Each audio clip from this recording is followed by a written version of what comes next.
Hey everyone, welcome back to my value betting journey from 1K to 2K. It's week 8 now, so I've been going for 2 months. In terms of the week of sport, nothing too crazy happening, just the normal stuff like Tottenham, Manchester United, Arsenal all dropping points in the EPL. And Liverpool and Man City and Chelsea doing their thing, Leicester City too, and gaining more points. So another great week for an Arsenal fan, but I can't be bothered talking about that anymore. It's pretty obvious what needs to be done. Here's how I went in week 8. So as you guys can see, I've dropped a little bit more profit this week, not too much, I think about $28, but I'll take you over to my analytics page. So I would have started somewhere around here, I'd be guessing, from last week, maybe up here. Yeah, kind of went evened out throughout the week. Had some highs of 420 profit, but yeah, ended up down here at 281. What I want to show you guys this week is how I've been performing in terms of my key performance indicators. Like I referred to last week, in terms of my key performance indicators, I look at 3 things mostly. So my closing EV, my average closing edge, and also my number of trades that I've placed. So I actually want to look at my past fortnight because I think that's basically been where the last fortnights where I performed the worst. So, sorry, I'll take you back. So if we go till today, so the last fortnight, and save that. So let's have a look at how I've gone. Obviously poorly in terms of my performance, but if you look at my closing EV here, I've actually profited 152. My average closing edge is 3%, which is better than my overall performance of 2.7%. So that's up in the last 2 weeks. And my number of trades is quite good also. So I actually just did some working out in terms of how this fortnight compares to my 8-week journey. And my closing EV, 401, is my total closing EV compared to this 152 here. 152 divided by 401 is 37.9%. So I've made 37.9% of my closing EV in the last 2 weeks. So technically it should be about 25%, so it's actually way up on that. And in terms of my number of trades, 545 this fortnight, compared to my total number of trades, which is 1,741. That works out to be 31.3% of my total number of trades in the last fortnight. So again, should be about 25%. It shows that I'm way up on some of my key performance indicators in the last fortnight. So I'm doing the right things. I've just got to wait. Basically, and I advise all of you to have another look. I'm sure you've all looked at this article, but the law of large numbers for sports betting. Read through this article. It's pivotal for what we're trying to do here.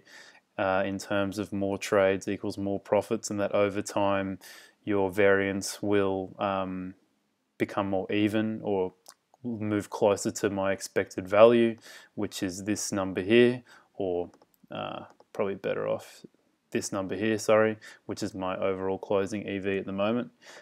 So yeah, look through this article, guys. I'll put it the link in the comments. It's very, very important to become familiar with this one. In terms of my ROI, I wanted to have a look at how I'm performing, comparing my ROI compared to the Trademate user data. So I'm looking at this bracket still, 1K to 2K. Average ROI is 2.18%, and for me, it is 1.9%. So I am slightly lower than the average user from Trademate. So guys, I wanted to go through some frequently asked questions now that I'm getting a lot on the YouTube channel. So the biggest one I'm getting is, how is Trademate worth it if after 2 months I've only profited $281, but the monthly fee is $134 US? The answer to that is that the only reason my profits are lower compared to a lot of other users is because of my starting bankroll. So I only started with $1,000. But if you look at my fund growth, it's actually 27.9%. So if you applied that to a bigger starting bankroll, then you're going to make a lot more profits, and the monthly subscription fee will become more viable. Why that is because if you look at the Kelly criterion, so if I was staking more money, because I've got if I had a bigger starting bankroll, I would be staking more money. So if you look at this, for example, so the Kelly criterion, how it works is P is the probability of success, so if coin flip 0.5, and G is the odds you're given. So most of the time we're going to have an edge, so 2.1, and then this spits out a percentage.